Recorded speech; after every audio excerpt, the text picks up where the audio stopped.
Sebelum mulai ke videonya, jangan lupa di like, komen, dan di subscribe. Dan jangan lupa nyalain lonceng notifikasinya supaya setiap ada video baru dari YouTube KMK Santo Algons, kamu bisa menjadi penonton yang pertama. Selamat menonton, enjoy! Hai Algoners semuanya, gimana nih kabarnya? Semoga selalu sehat dan bahagia ya dimanapun Algoners berada. Balik lagi sama aku Shana yang akan memandu podcast Nigons episode kelima kali ini. Dan tentunya aku nggak sendirian nih, ada partner aku. Halo semuanya, balik lagi sama aku, Willy, yang akan menemani Algoners semuanya bersama Shana dalam Nigons episode yang kelima. Nggak kerasa banget ya Kak, Nigons ini udah memasuki episode yang kelima dan masih setia menemani Algoner semuanya setiap bulannya dengan membahas isu kesehatan atau pendidikan atau lingkungan yang terkini dalam bulan tersebut. Iya, bener banget. Gak kerasa ya, kita udah nyampe di pertengahan tahun. Dan buat Algoners semuanya jangan khawatir, karena Nigons akan setia menemani Algoners semuanya sampai bulan Desember nanti. Nah iya bener banget nih Kak Willy. Jadi Algoners semuanya jangan lupa untuk tetap setia dengerin Nigons ya. Setiap malam minggu di akhir bulan tersebut. Nah Kak Willy, di Nigons episode kelima ini kita bakal bahas apa sih Kak? Nah, sesuai dengan judulnya, gejolak pikiran di masa pandemi, kita sekarang ini mau bahas tentang apa aja sih perasaan dan pikiran-pikiran mengganggu yang sering muncul pada masa pandemi dan bagaimana cara mengelolanya. Wih mantap banget. Tapi aku boleh tahu nggak Kak? Kenapa sih kira-kira ya, kenapa sih kita itu harus belajar cara mengelola perasaan dan pikiran mengganggu yang sering kali muncul nih di masa pandemi ini? Nah, kalau itu jangan tanya saya, mending kita langsung tanya ke speaker kita yang keren di episode kelima kali ini. Wah, boleh banget tuh Kak. Mungkin kita panggil dan kenalin dulu kali ya Kak. Yap, mari kita panggil dan kenalkan speaker keren kita di Nigons episode yang kelima. Ada Mbak Fania Ardelia, SPSI MSc. Selamat datang Mbak Fania. Gimana nih kabarnya hari ini Mbak? Baik, syukur masih sehat, sekeluarga juga. Kalian gimana kabarnya? Baik, sehat Baik Mbak, puji Tuhan sehat. Semoga kita tetap sehat kapanpun sampai pandemi ini kondisinya terkendali ya Mbak. Amin. Nah, Mbak Fania ini merupakan salah satu dosen di Fakultas Psikologi Universitas Airlangga. Mungkin Algoners yang dengerin atau nonton podcast ini banyak yang gak asing nih dengan Mbak Fania. Mbak Fania menempuh pendidikan S1 Psikologi di Universitas Erlangga dan melanjutkan studi S2 Clinical Psychology di University of Groningen, Belanda. Wah, keren banget nih Kak, speaker kita di Nigons episode kali ini. Ya dong, pasti keren-keren. Nah, mumpung kamu udah ada pertanyaan, yuk kita lanjut aja ke sesi selanjutnya, San. Oke, boleh deh Kak.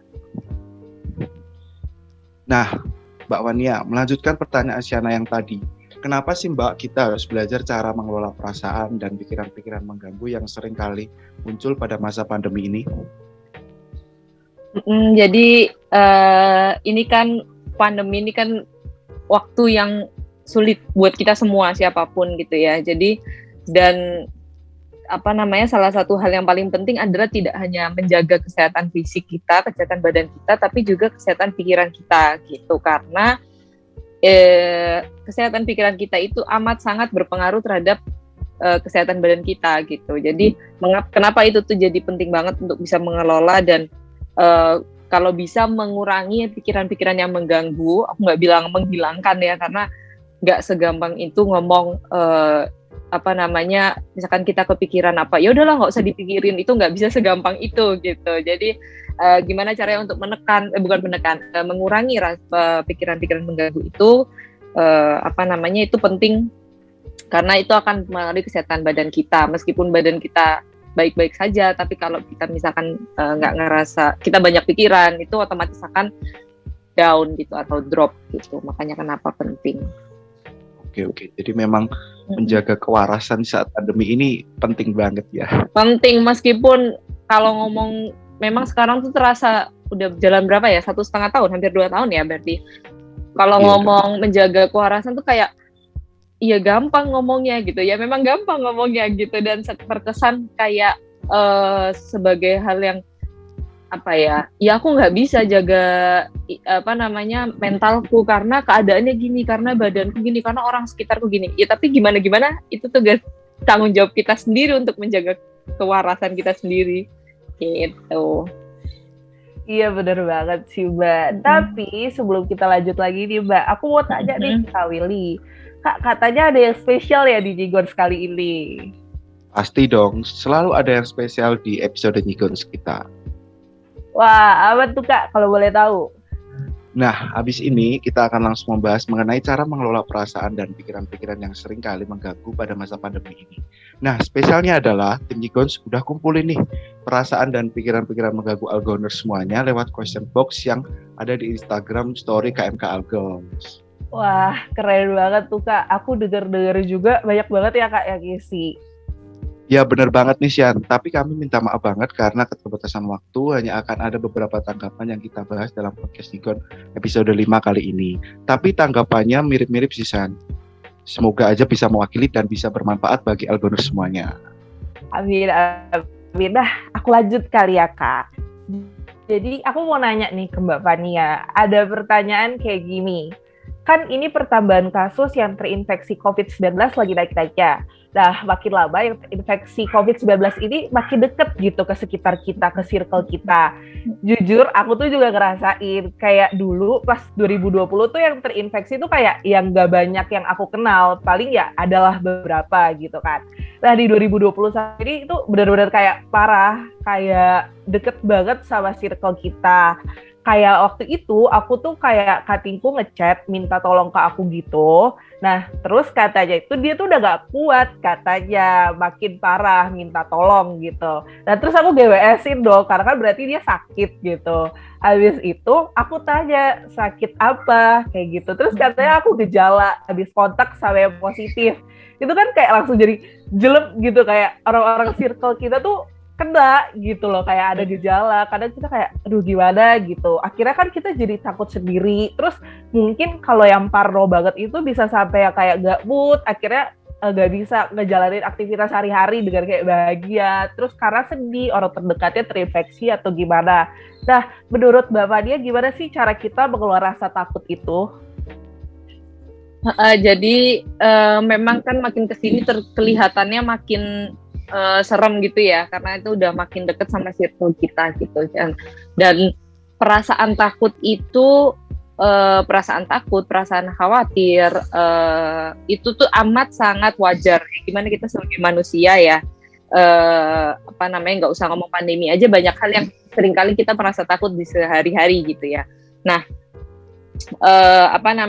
terkait ketakutan itu sendiri, yang pertama menurutku yang pertama penting untuk dilakukan di pandemi ini adalah embrace aja dulu perasaan itu. Oke, saya takut, aku takut ke pandemi ini, aku takut kena, aku takut orang terdekatku, aku takut kehilangan orang terdekat dan seterusnya gitu. Tapi yang perlu diperhatikan setelah itu adalah mengambil aksi gitu, bahwa nggak bisa takut aja dan berlarut-larut gitu, tapi harus melakukan berbagai hal untuk bukan menghilangkan rasa takut itu ya, kalau misalkan itu tidak mungkin, tapi mengesampingkan atau mengurangi kayak tadi yang aku bilang pertama itu. Jadi kita bisa dengan melakukan berbagai hal atau rutinitas, termasuk menjaga kesehatan badan kita gitu, untuk mengatasi rasa takut itu gitu. Jadi ya itu tadi, sambil mentaati prokes gitu kan, bahwa ya sebenarnya kan apalagi yang bisa kita lakukan kan untuk mengatasi takut itu, ya kita melakukan hal yang bisa kita kontrol, mengontrol hal yang bisa kita kontrol gitu. Contohnya makan makanan yang sehat, olahraga gitu, atau karena kita sekarang kalian gitu ya kuliahnya online gitu ya di rumah, jadi ya kontak dengan virtual meeting sama teman-teman gitu. Jadi dan melakukan hobi-hobi lain yang bisa kalian lakukan di rumah, ataupun kalau di luar, sambil menjaga protokol kesehatan gitu. Oke deh Mbak, jadi kesimpulannya kayak takut itu merupakan rasa yang wajar, gak bisa kita tolak, gak bisa kita hindari. Tapi gimana caranya kita terima rasa takut itu, terus kita melakukan apa yang bisa kita lakukan untuk setidaknya mengurangi rasa takut itu, gitu kali ya Mbak? Betul. Oke, aku lanjut ya Mbak. Ada pertanyaan kayak gini. Kak, aku tuh kemarin pas kondisi pandemi ini gak terkendali, yang UGD penuh, ICU penuh, dan lain sebagainya, aku kan ke media sosial buat nyari hiburan dan lain-lain. Tapi kayak dalam beberapa hari itu, media sosial penuh dengan info tanda kutip, kejar waktu, kayak cari tabung oksigen, terus donor plasma, darah konvalesen, dan lain-lain. Terus bahkan aku nemu cerita kayak dia tuh udah dapat 2 tabung oksigen, cuman beda beberapa menit, papanya udah nggak ada. Dan itu kejadian di orang-orang sekitarku. Bahkan waktu itu aku scroll TikTok kayak biasa mbak, nyari hiburan. Tapi itu bener-bener FYP ku itu berita kematian COVID-19 semua. Gak tahu kenapa rasanya jadi lelah dan capek sama keadaan. Kadang jadinya mengganggu produktivitas aku juga. Nah, itu gimana ya Kak cara mengelola rasanya supaya nggak kebayang-bayang di otak kita dan akhirnya mengganggu produktivitas kita, kan Mbak Fania? Iya, jadi ini jadi salah satu poin paling penting. Kenapa? Karena sekarang sejak kita di rumah dan semuanya harus secara daring, yang kita jadi dekat sekali dengan sosial media kan, otomatis. Apalagi gitu hiburan kita gitu ya, selain melihat sosial media. Tapi penting untuk digarisbawahi bahwa ada kalanya, bukan ada kalanya malah aku menyarankan untuk memberikan porsi sewajarnya dalam sosial media gitu. Jadi termasuk juga ke dalam berita gitu ya. Jadi kita harus membuat sebuah porsi. Berapa kali aku mau melihat sosial media dan berapa kali aku mau melihat berita gitu, karena kan pasti sosial media dan berita kita nggak bisa kontrol isinya kan, pasti semuanya dan pasti mayoritas isinya tentang COVID gitu kan, dan itu juga jadi salah satu hal yang membuat kita semakin nggak sehat gitu kalau misalkan melihat berita itu gitu, dan apapun yang ada di sosial media gitu. Jadi menurutku sosial media penting sebagai hiburan kita, tapi dalam porsi tertentu, karena kalau lebih itu kita juga nggak sehat gitu. Coba cari selain sosial media banyak kok kegiatan lain yang bisa kita lakukan. Itu pentingnya. Oke, jadi untuk mengurangi rasa khawatir itu lebih baik dikurangi ya porsi untuk mengkonsumsi media sosial itu. Betul. Oke deh, pertanyaan selanjutnya nih, mungkin kayaknya Bapak dia juga udah tahu ya, karena ini kayak ya udah umum aja masalahnya. Kan di masa pandemi kayak gini tuh banyak banget berita hoax yang muncul. Paling banyak kalau aku sih ya muncul di grup WA keluarga ya. Terus kadang tuh kalau kita mungkin ya kalau ada berita tuh kita research gitu. Kayak kita nyari dulu ini tuh bener apa enggak kayak gitu. Tapi kan ya balik lagi nggak semua orang kayak kita kayak gitu kan. Nah, kadang kita tuh capek ngelihat berita hoax-nya plus ngasih tahu ke orang yang percaya nih sama berita hoax kayak gitu. Kadang juga kita sampai kayak ya udahlah terserah, kayak udah bodo amat gak mau ngomong lagi. Ada juga kemarin tuh ya mungkin Bapak dia juga tahu ada salah satu dokter yang viral di TikTok karena statementnya itu tuh udah pernyataannya tuh udah banyak ditentang oleh pakar-pakar kesehatan juga. Tapi di kolom komentar ternyata ada ya orang yang kayak gitu, kayak bebel gitu kan ya Mbak. Nah mungkin kayak kita sekarang tuh jadinya udah capek, udahlah kayak gitu. Kira-kira menurut Mbak Fania nih, gimana ya Mbak solusinya? Kayak kita tuh jadinya kadang bawaannya tuh males gitu sama orang kayak gitu, udah mending gak usah deket-deket gitu. Nah itu tuh gimana sih Mbak solusinya gitu? Sebenarnya kan itu ya itu salah satu fenomena yang lagi banyak terjadi ya, bahwa di sini semakin banyak orang-orang yang ya katakan punya pendapat yang berbeda tapi nyentrik gitu ya, dan mereka berani menyuarakan itu gitu.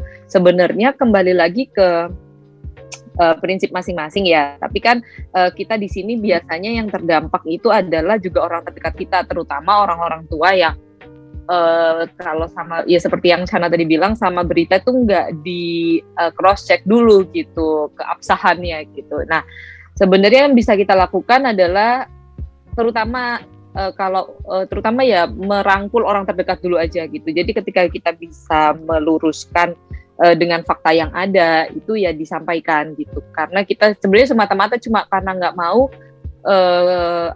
terdampak kena kayaknya sempat ada berita juga orang yang percaya hoax gitu ya tentang COVID gitu, akhirnya sampai berujung meninggal dunia gitu ya, karena percaya hal kayak gitu. Nah, yang bisa kita lakukan adalah ya lagi-lagi mengontrol apa yang bisa kita kontrol, yaitu orang-orang sekitar kita ingatkan.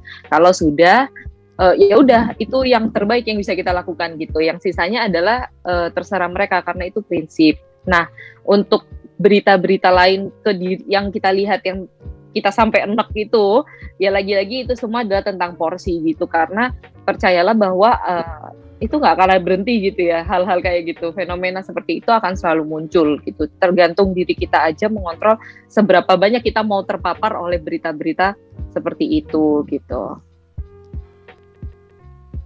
Oke deh Mbak, jadi kayak yaudah kita nggak usah jauh-jauh dulu di lingkup terdekat kita coba, kita usaha aja dulu yang kita bisa kita lakuin.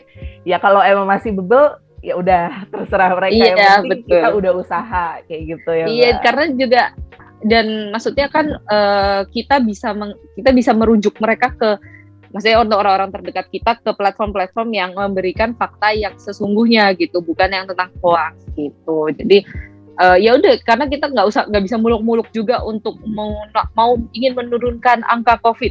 Ya kita kan ya bukan, maksudnya kita kan apa gitu ya. Mungkin itu adalah tugasnya ya kayak kita pemerintah. Nah, yang bisa kita lakukan adalah yang membantu dengan lewat orang-orang terdekat dulu gitu.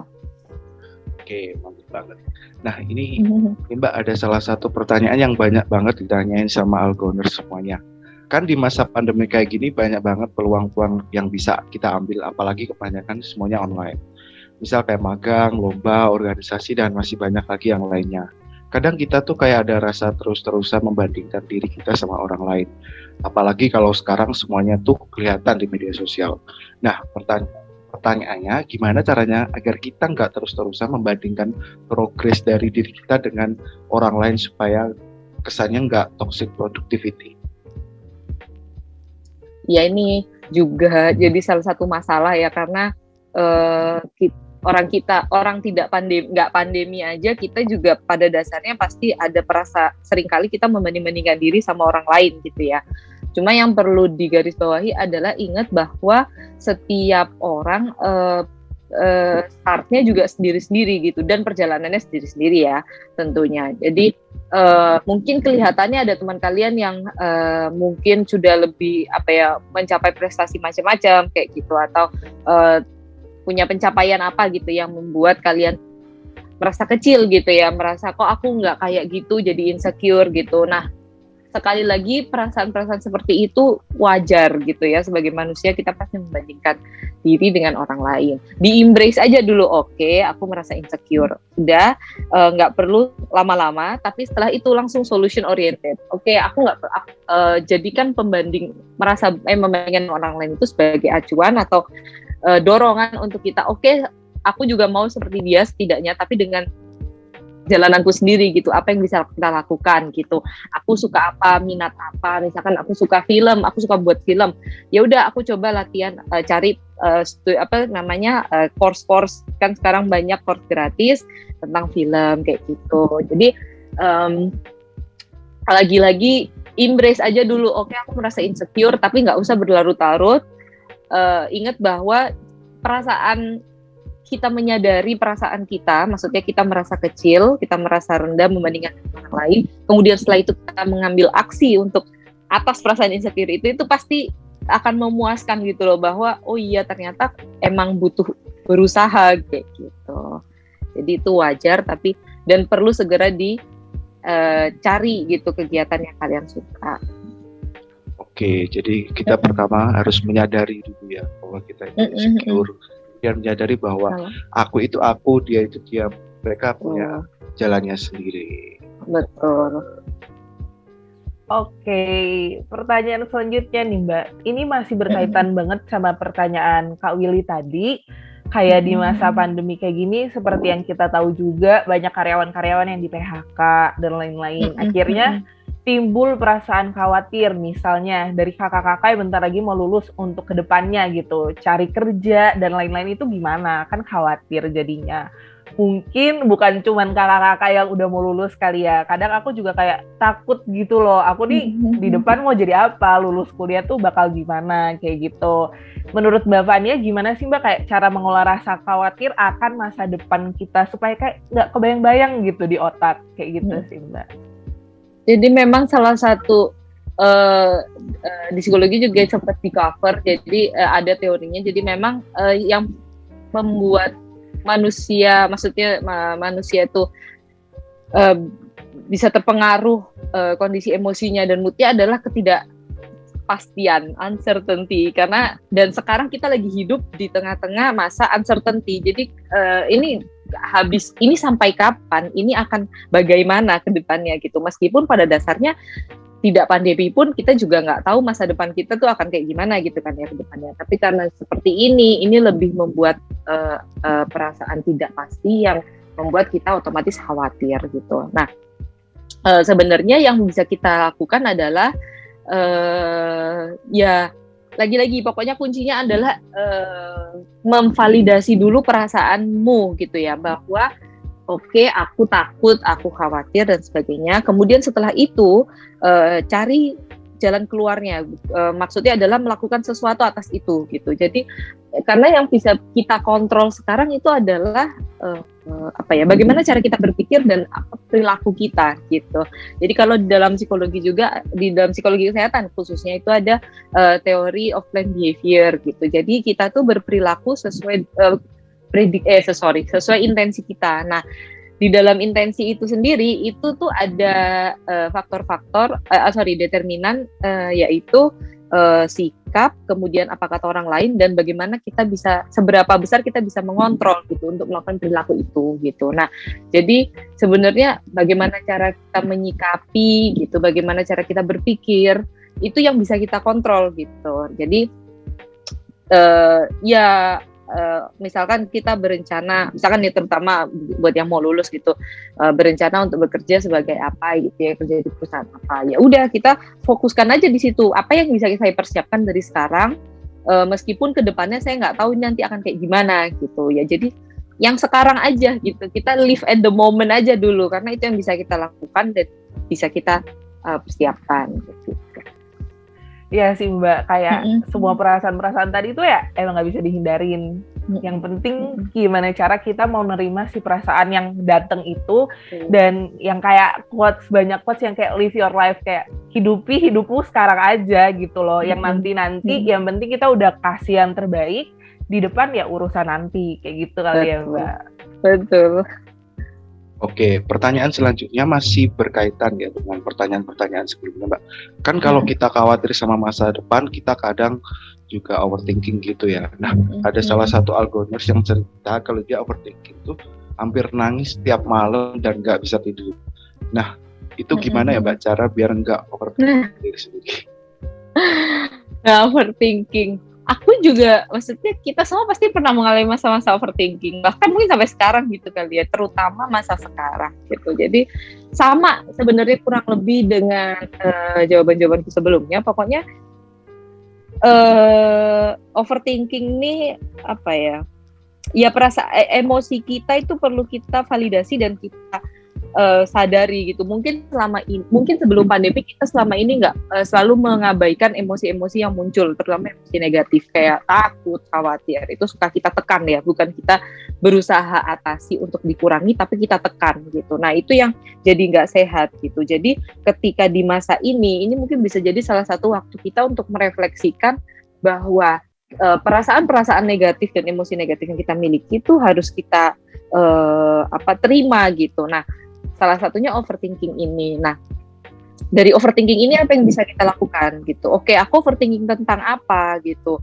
Tentang aku ini mau jadi apa, atau tentang kuliahku, atau tentang mau sampai kapan kayak gini. Nah, terutama misalkan mau sampai kapan kayak gini gitu kan, kita nggak bisa melakukan sesuatu tentang itu ya, kan nggak ada yang tahu jawabannya juga gitu kan ya. Jadi yang bisa kita lakukan adalah kayaknya better aku membuat sebuah rutinitas atau bikin cari kegiatan baru yang aku nggak pernah coba sebelumnya gitu kali ya, misalkan belajar gitar gitu ya, nggak bisa main gitar, belajar gitar gitu. Nah, jadi lagi-lagi overthinking itu akan selalu ada gitu ya, akan selalu muncul gitu ya pada masanya, naik turun lah ya gitu. Jadi tinggal gimana kita menyikapinya gitu. Jadi kalau misalkan memang ternyata sudah penting untuk diketahui, kalau misalkan sudah kayak nggak pernah berhenti nangis gitu, nggak bisa tidur, sampai mengganggu fungsi kita sehari-hari, itu kalau butuh bantuan profesional harus segera menghubungi bantuan profesional gitu. Toh sekarang UNER pun di psikologi kan ada unit pelayanan psikologi untuk konseling, itu kita juga menawarkan hotline gratis untuk siapapun yang membutuhkan bantuan gitu. UNER pun juga gitu, tidak hanya psikologi. Jadi kalau memang jangan malu, jangan merasa bahwa kalau ke psikolog atau psikiater itu aib, itu nggak ada, itu ya memang di Indonesia masih banyak gitu ya. Tapi dengan masa seperti ini, udah nggak perlu disadari itu penting gitu. Bantuan orang lain, bantuan profesional itu penting gitu. Oke, mantap banget. Jadi kalau untuk teman-teman Algoner semua sampai keganggu produktivitasnya, mungkin bisa langsung ke profesional aja lah ya. Jadi yang lebih jelas. Betul. Lebih kayak jangan self diagnose juga ya Mbak. Kayak itu kan juga parah gitu. Itu nggak boleh kayak gitu. Iya, itu sekarang kayak juga marak ya orang. Aku nih kayaknya depresi deh. Aku kayaknya ini ya. Itu yang bahaya gitu. Sebenarnya ya memang orang kan, aku tahu sih orang tuh nggak terutama di Indonesia ya, kita nggak segampang itu untuk melek untuk kayaknya aku butuh bantuan profesional deh, nggak segampang itu, karena pasti yang pertama kita cerita ke teman atau ke keluarga gitu ya, dan mungkin udah dikasih saran juga, atau bahkan nih aku yang jujur ini adalah salah satu komentar di masa ini yang menurutku tuh agak sebenarnya bukan nggak benar sih ya, tapi menyebalkan aja gitu. Ketika kita curhat, kita merasa kita merasa tertekan, cemas, stres, terus ada yang jawab, ya kamu aja imannya kurang. Itu kan sorry to say ya, maksudnya nggak ada hubungannya gitu sama itu gitu ya. Urusan iman kita, urusan ibadah kita ya urusan kita sendiri gitu. Tapi kalau kita stres ya memang karena kondisinya seperti ini, ada pikiran. Sebagai manusia kan wajar ada emosi negatif gitu. Kenapa harus dikaitkan dengan keimanan kita gitu. Jadi kalau memang, jadi penting untuk selalu sadar kalau kita memang sudah nggak bisa mengatasi perasaan emosi kita, cari bantuan orang lain, meskipun dimulai dari orang terdekat kayak teman atau keluarga gitu. Nanti setelah itu mungkin bisa diarahkan ke bantuan profesional kayak gitu. Nah, benar banget sih Mbak. Tapi aku lanjut kali ya ke pertanyaan selanjutnya. Ini juga salah satu pertanyaan yang banyak banget ditanya ini sama Algoner. Kayak kan kita masih kuliah daring ya. Aku sama Kak Willy sih yang masih kuliah daring. Mungkin Bapak dia juga ngajarnya kan masih daring. Nah, ini kan entah kapan. Apalagi yang kayak aku angkatan 2020 itu tuh kayak udah 2 semester kuliah daring, belum pernah ke kampus. Nah, itu tuh kadang capek gitu, kayak rasanya hidup tuh 24/7 sama laptop, ya kan.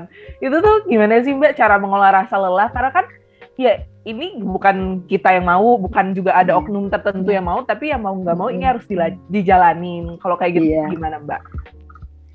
Iya, sebenarnya ya kata kuncinya adalah kalau soal kuliah daring ada di mau nggak mau. Toh ini juga untuk keselamatan dan kebaikan kita bersama, meskipun tidak menimbulkan ketidaknyamanan gitu. Tapi better this way daripada memaksakan keadaan untuk tapi malah membahayakan kesehatan kita gitu. Jadi tidak ada yang bisa kita lakukan. Tapi lagi-lagi yang bisa kita kontrol adalah cara kita menyikapi kuliah daring ini gitu. Aku juga paham kok, maksudnya sangat paham ya kalau lagi kuliah. Bayangin aja kalau Zoom kayak gini kan masih bisa lihat-lihat muka ya. Kalau misalkan di psikologi itu kita punya platform namanya BBB, itu tuh kuliahnya tuh jadi udah langsung share PDF gitu ya, langsung share materinya.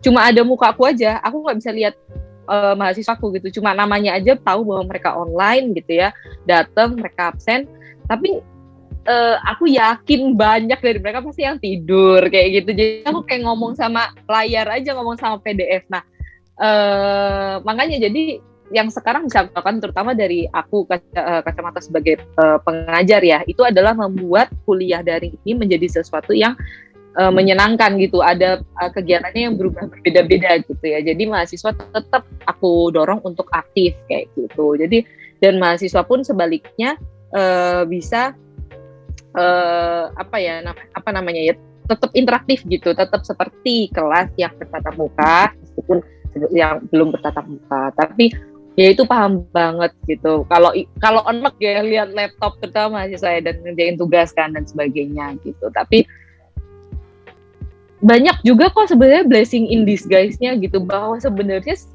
jujur ya, ini dosen aja pun akan bukan menurunkan standar, tapi akan lebih toleransi di masa-masa seperti ini gitu loh sama mahasiswa gitu ya. Kecuali sama mahasiswa yang ini malah dimanfaatin, malah dienak-enakin gitu ya, nggak juga gitu. Tapi kita toleran gitu terhadap mahasiswa gitu, karena tahu this is tough times gitu ya, nggak hanya buat kamu tapi buat saya juga gitu. Jadi sama-sama apa yang menguntungkan dan enak buat dua pihak gitu.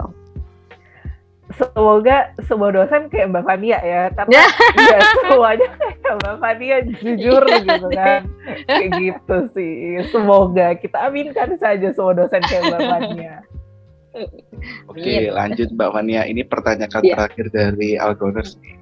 Kan lagi PPKM ya Mbak. Kadang karena ruang gerak kita terbatas, jadinya tuh kita males-malesan dan nggak produktif. Terus kita kan jadinya merasa bersalah ya Mbak kalau nggak produktif. Tapi kadang kita juga nggak mau produktif gitu. Nah, males aja nggak. Nah, jadinya double feeling guilty. Itu gimana ya Mbak cara mengelola rasa dan mengatasinya?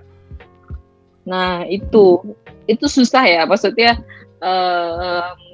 intinya adalah semua, kalau soal ini semua kembali ke masing-masing lagi-lagi. Tapi perlu diketahui bahwa ketidakproduktivitasan kamu itu tidak akan membawa kamu kemana-mana gitu loh. Itu aja yang perlu disadari gitu. Mau nyalahin keadaan, mau sampai kapan nyalahin keadaan? Kayak kadang kan kita masih mungkin ya awal-awal kemarin pandemi masih berdalih kayak ya salahnya keadaannya kayak gini, ya salahnya kayak gini, salahnya kayak gitu ya. Mau sampai kapan nyalahin orang lain gitu. Jadi ingat bahwa kita ini menjalani keseharian kita ya, maksudnya tetap menjalani keseharian kita, tapi juga penting untuk istirahat kok gitu. Jadi ketidakproduktivitasan itu kan sebenarnya kadang ada satu yang dijadikan alasan, satunya memang karena merasa kayaknya nggak ada istirahatnya sih kayak gitu. Nah itu makanya yang penting untuk menentukan kapan kita perlu istirahat, kapan kita perlu break dari laptop gitu ya. Kita melihat, kita baca buku, kita keluar kamar, kita ngapain kayak gitu. Jadi lagi-lagi semua adalah kontrol itu ada di kalian untuk mengatur jadwal itu gitu. Jadi karena nggak ada juga manusia yang kuat untuk katakan kerja 24 kerja lama, belajar lama gitu ya. Itu jadi perlu waktu untuk break gitu. Itu penting karena sekarang terutama misalnya kerja gitu ya. Kan kalau kita kerja, kalau di kampus ya udah berarti dari pagi sampai sore gitu ya, sampai jam kuliah terakhir gitu. Tapi kalau sekarang kan nggak ada. Orang bisa ngechat jam 12 malam. Bayangin kerja ngechat 12 malam ngomongin penelitian, ngomongin apa. Kan teler ya. Jadi dan itu nyata gitu. Maksudnya ini salah satu yang penting juga, sampai ada istilahnya WhatsApp anxiety. Meskipun orang tuh bilang iya aku ini ngechat supaya sebelum aku lupa gitu, jadi aku chat aja. Ya kalau kamu nggak bales pada saat itu ya nggak apa-apa gitu. Tapi ngechat jam 12 malam, kita kan ngelihat notifnya kan otomatis kepikiran. Nah itu yang juga berbahaya gitu. Jadi perlu diketahui bahwa perlu batasan dan tahu kapan kita harus menghubungi atau memberi atau mengerjakan pekerjaan kita gitu. Okay. Jadi curhat. Jadi sadari perasaan negatif itu, kemudian sadari juga bahwa menyalahkan keadaan juga bukan solusi dari semuanya. Betul. Tapi jujur sih Mbak, ini tambahan ya, mungkin kayak di question box itu juga ada yang nulis kayak gini loh Mbak, kayak dia jadi anxious sendiri kalau ngeliat notif. Jujur aku juga ngerasain kayak gitu. Jadi kalau ada notif lain itu bawaannya, duh ada apa nih, dicariin nih, kayak gitu loh. Iya. Jadi nyata banget ternyata kayak kita nggak sendiri ngerasain gitu. terlepas dari kayak notif-notif WhatsApp yang tentang berita duka, itu kan ya jelas ya itu katakan. Tapi ini kita ngomongin dalam konteks kalian kuliah gitu, aku kerja gitu. Apa namanya, itu tuh ngaruh gitu, dan itu juga salah satu PR kita untuk bisa supaya tidak terpengaruh oleh perasaan anxious itu, meskipun ya memang kita nggak bisa ngontrol orang lain kapan mau ngechat kita gitu ya. Tapi yang bisa kita lakukan mungkin kalau orang terdekat kita kan bisa boleh nggak ngomongin kerjaannya besok pagi gitu ya, jam-jam kita waktunya produktif gitu, boleh nggak malam-malam ngomonginnya, mungkin kita bisa gitu. Tapi kalau ada kalanya juga kita nggak bisa gitu ya. Yang bisa kita lakukan adalah lagi-lagi mengatur diri kita gitu, take a break from your phone beberapa waktu, itu juga sangat penting gitu, nggak selalu pegang HP gitu, itu juga perlu dilakukan gitu. Jadi lagi-lagi gimana cara kita memporsikan diri kita pada hal-hal di sekitar kita kayak gitu. Jadi berarti wajar ya Mbak kalau misalnya kita nggak mau megang HP dulu, kayak udah deh jangan ngechat dulu, itu tuh wajar ya perasaan kayak banget, gitu ya, banget. Bahkan aku tuh sempet, ini sebelum pandemi ya, aku tuh sempat berpikir ya, namanya aku tuh sering mahasiswa ya, aku kan rada galak ya kalau di kelas beneran ya. Kalau mahasiswa handphonean gitu ya, aku ngingetin gitu. Terus aku tuh mikir gini, ini kan angkatan kalian ya kayaknya, waktu yang aku ajar tuh 2019, 2018 gitu. Terus aku tuh mikir, kenapa sih nggak bisa lepas sama handphone gitu? Nah, ternyata datanglah sekarang momennya sampai kalian enak-enak tuh lihat handphone kan, sampai harus menata supaya nggak selalu lihat handphone gitu. Jadi ini mungkin waktunya untuk ya itu lagi-lagi memberikan porsi kapan harus pegang handphone, ada kalanya juga nggak perlu pegang, untuk nggak perlu tahu. Gitu. Oke, makasih banyak Mbak Fania. Kayaknya seru banget ya Kak Wil pembahasan kita di episode kali ini ya. Pasti tidak lain tidak bukan ya karena speaker kita keren gak sih Kak? Bener banget San. Terima kasih. Kan selalu seru pasti.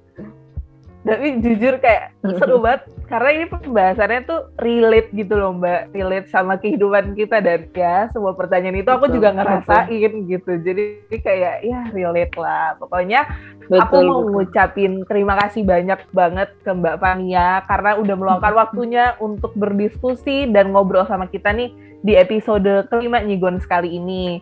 Buat Algoner semuanya yang udah nonton dan dengerin podcast ini, aku mau ngucapin terima kasih banyak karena sudah meluangkan waktunya. Semoga apa yang bisa dibicarakan hari ini bisa bermanfaat untuk kita semuanya dan pastinya bisa kita terapkan dalam kehidupan sehari-hari kita. Mohon maaf apabila aku dan Kak Willy masih banyak salah dan kekurangannya dalam episode kali ini. Sampai jumpa kembali di episode Nyigus yang berikutnya. See you! Bye.